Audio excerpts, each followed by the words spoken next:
आम आदमी पार्टी बहुत शानदार काम कर रही है और ऐसा काम कर रही है कि बाकी पार्टियों के लिए ये मुसीबत बना हुआ है। मैं एक चीज़ दावे के साथ कह सकता हूँ कि कांग्रेस का जो ज़ीरो का रिकॉर्ड है वो बरकरार रहेगा। गलत नीयत से आप जितनी मर्जी घटिया कोशिशें, साजिशें, षड्यंत्र कर लें, वो आपके फेल होने ही होने। सिख हमेशा से तानाशाही के खिलाफ रहे हैं और जो आज भाजपा की केंद्र सरकार कर रही है तानाशाही, वो अपनी चरम सीमा पे है।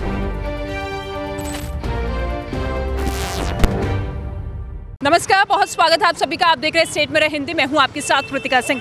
दिल्ली में विधानसभा चुनाव होने हैं। हालांकि चुनाव की तारीखों का ऐलान नहीं हुआ है, लेकिन उससे पहले ही नेताओं की परेड शुरू हो चुकी है।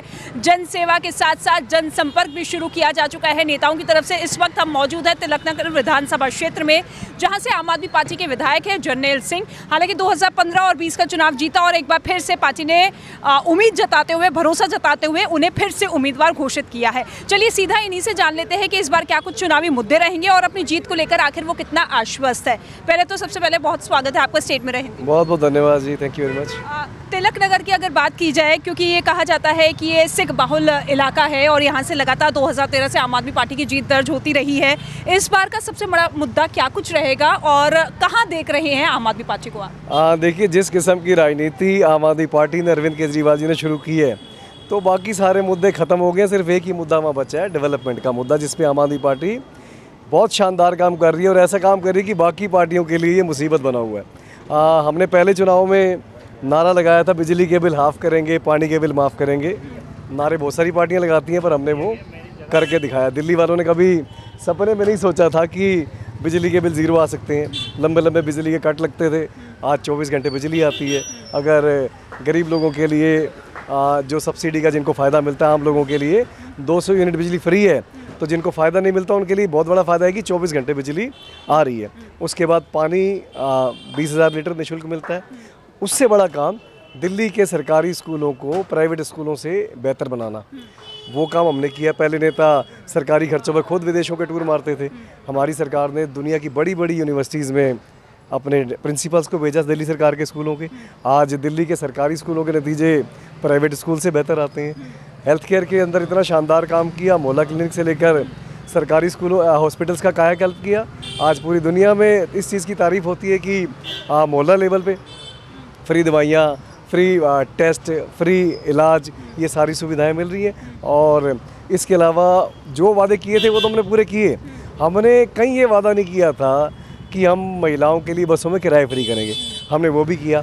उसके बाद एक पढ़े लिखे IRS मैकेनिकल इंजीनियर CM का सबसे बड़ा फ़ायदा दिल्ली वालों को ये हुआ कि इतनी सारी निःशुल्क सुविधाएं, सब्सिडीज़ देने के बाद भी पूरे देश के अंदर अगर कोई सरकार फ़ायदे में है तो हमारी दिल्ली सरकार है। लेकिन देखिए, विपक्ष का काम आरोप लगाना होता है और अब तो कांग्रेस पार्टी भी पूरी तरीके से चुनावी मैदान में है।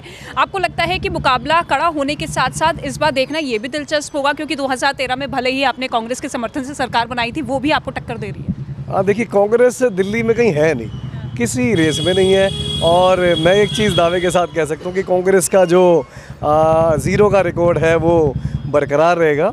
और तिलकनगर वालों ने 2013 में भी ये सीट हमने जीती थी, 2015 में भी सीट जीती, 2020 में भी जीती। और यहाँ पर कंपटीशन सिर्फ अपने आप के साथ है। पहले चुनाव में हमारा मार्जिन लगभग 2000 वोट का था। थोड़े दिन लोगों ने हमारा काम देखा, मार्जिन बढ़ा के सीधा 20,000 कर दिया। फिर एक टेन्योर देखा तो फिर मार्जिन बढ़ा के 30,000 कर दिया। तो हमारा कंपटीशन अपने पिछले चुनाव के मार्जिन के साथ है, उसको बढ़ाना है, अपने ही रिकॉर्ड को तोड़ना है। अच्छा सर, एक बस मार्शल्स का मुद्दा भी खूब छाया हुआ है, जिसको लेकर कहा यह जा रहा है कि देखिए, गेंद एक पाले से दूसरे पाले में डालने की कोशिश की जा रही है। लेकिन अब बस मार्शल्स की तरफ से ऐलान कर दिया गया है कि वो भी चुनावी मैदान में उतरेंगे और उसको लेकर 6 उम्मीदवारों की लिस्ट भी। तो लग रहा है कि इस बार परेशानी होगी। जिस तरीके से बस मार्शल्स के इशू पे BJP का पर्दाफाश हुआ है, मेरे को लगता है वो बस मार्शल्स को इस चीज़ की पूरी जानकारी है। हमने एक मीटिंग बुलाई थी जिसमें BJP के लीडर्स बुलाए थे। माननीय CM साहिबा की चेयरशिप में वो मीटिंग हुई। वहाँ BJP के लीडर्स भी थे और बस मार्शल्स भी थे। तो हमने कहा भी जो भी, जहाँ हमने साइन करने हम करते हैं, जहाँ LG साहब के साइन होने वहाँ करते हैं। तो उस दिन किस तरीके इमीडिएट कैबिनेट की बैठक बुलाकर उसमें हमारी तरफ से जो कार्रवाई होनी थी हमने की।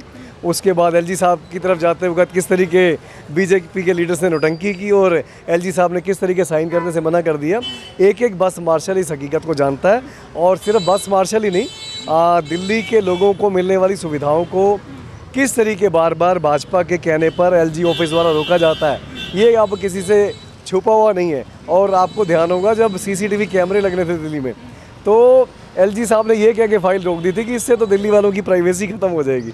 वो जब 7 दिन तक अरविंद केजरीवाल जी, मनीष सिसोदिया जी, सत्येंद्र जैन साहब, गोपाल राय जी एलजी के ड्राइंग रूम में बैठे रहे प्रोटेस्ट पे भी, जब आप साइन करोगे तो जाएंगे। और जब मीडिया में इतनी बात फैल गई तब उन्होंने शर्मों में आकर ये फाइल साइन की। आज दिल्ली इंडिया का नहीं पूरे दुनिया का सबसे ज़्यादा सीसीटीवी वाले कैमरे वाला शहर बन चुका है। तो काम तो बार बार भाजपा रोकती है और सारे इस चीज़ को जानते हैं। अच्छा, एक बांग्लादेशी घुसपैठियों का मुद्दा भी खूब गरमाया हुआ है। अब हाल फिलहाल में बीजेपी के बाद एमसीडी भी पूरी तरीके से एक्टिव हो गई है। उन्होंने ये कह दिया है कि देखिए अब स्कूलों में बच्चों को पहचाने कि उनके माँ बाप कौन है, बांग्लादेशी घुसपैठिए तो नहीं है।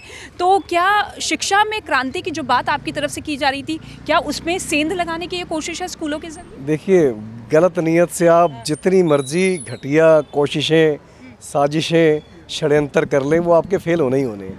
भाजपा जिस तरीके से बांग्लादेशियों रोहिंग्यों का मामला उठा रही थी, तो सबको मालूम है बॉर्डर सिक्योरिटी किसके पास है। वो बांग्लादेश से बिहार होते हुए, उत्तर प्रदेश होते हुए कैसे दिल्ली में आ गए, वहाँ तो आपकी सरकारें हैं। तो ये चीज़ें अब लोगों को अट्रैक्ट नहीं करती इनका, बल्कि वो कहते हैं ना विनाश काले विपरीत बुद्धि। जब किसी का विनाश होना होता तो वो उल्टी सीधी बातें, उल्टे सीधे बयान अपने आप भगवान उनके मुंह से करवाते हैं। और इन सब चीज़ों का भाजपा का पूरी तरह से पर्दाफाश हो चुका है। अगर आपके पास आपको इतनी परेशानी है तो बीएसएफ आपकी अब मत घुसने देते। देश की बॉर्डरों की सुरक्षा तो आप करते हैं। अच्छा, अब केजरीवाल जी ये कह रहे हैं कि देखिए जिस तरीके से गृह मंत्री अमित शाह ने अंबेडकर जी का अपमान किया है, उसी का मुद्दा हम घर घर तक पहुंचाएगा और उसको लेकर अब स्ट्रैटेजी भी पूरी तरीके से तैयार कर ली गई है। एआई वीडियो सामने आ रहे हैं, लेकिन दूसरी तरफ ये भी निकल के सामने आ रहा है कि देखिए मुद्दा तो कांग्रेस की तरफ से उठाया गया, लेकिन कैश पूरी तरीके से आम आदमी पार्टी कर रही है। नहीं, इससे बड़ा क्या प्रमाण चाहिए कि दिल्ली के लोग किसको सुनते हैं। दिल्ली में कांग्रेस का कोई वजूद नहीं है।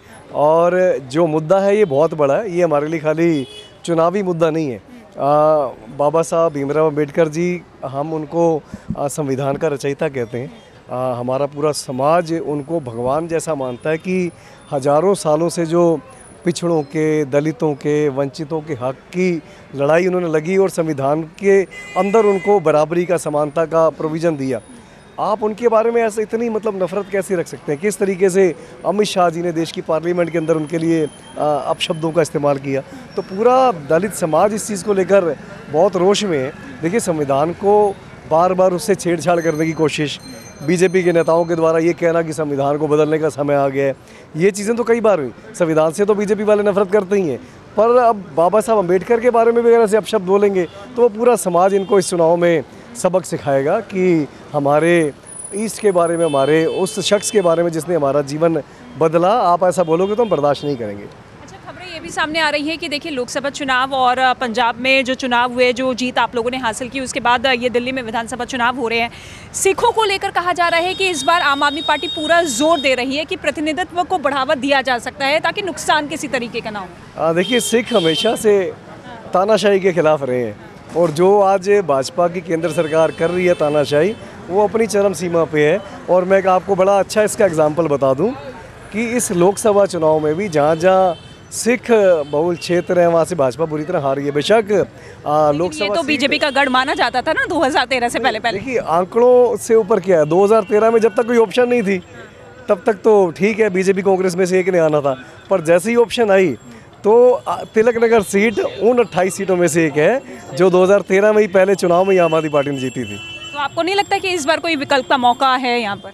देखिए, भाजपा को तो उम्मीदवार नहीं मिल रहा, कांग्रेस के रेस में है नहीं, और तिलक नगर के लोग अपना मन इनका पहले दिन से ही बना हुआ है। आप यहाँ लोगों के बीच में जाएंगे, लोगों से पूछेंगे तो आपको एक बेहतर उस चीज़ का और पुख्ता हो जाएगी ये बात कि तिलक नगर में आम आदमी पार्टी के कामों से लोग कितने संतुष्ट हैं। हमारे में कोई ऐसी खास काबिलियत नहीं है, पर जो काम आम आदमी पार्टी की सरकार ने किए उन कामों की बदौलत, और हमारी जो कोशिश रहती है कि इलाके के हर घर के अंदर बेटे जैसी, भाई जैसी, परिवार के सदस्य जैसा एक रिलेशनशिप बना के चला जाए, ये उस चीज़ को लोग प्यार करते हैं, उसको पसंद करते हैं और चुनाव में उसी चीज़ का नतीजा में अच्छा, देखते हैं। बीजेपी की तरफ से अभी कोई लिस्ट जारी नहीं की गई, कोई कैंपेन को लेकर सूची जारी नहीं की गई, तो आपको लगता है कि बीजेपी वेट एंड वॉच की स्थिति में कि पहले देख लेते हैं कौन कौन से कार्ड सामने से आ रहे हैं फिर हम चलेंगे? आ चुके हैं इस सीट से, तो आम आदमी पार्टी का सबको मालूम ही है उम्मीदवार, बीजेपी और कांग्रेस का भी आ चुका है, तो बीजेपी अब किस चीज़ का वेट कर रही है।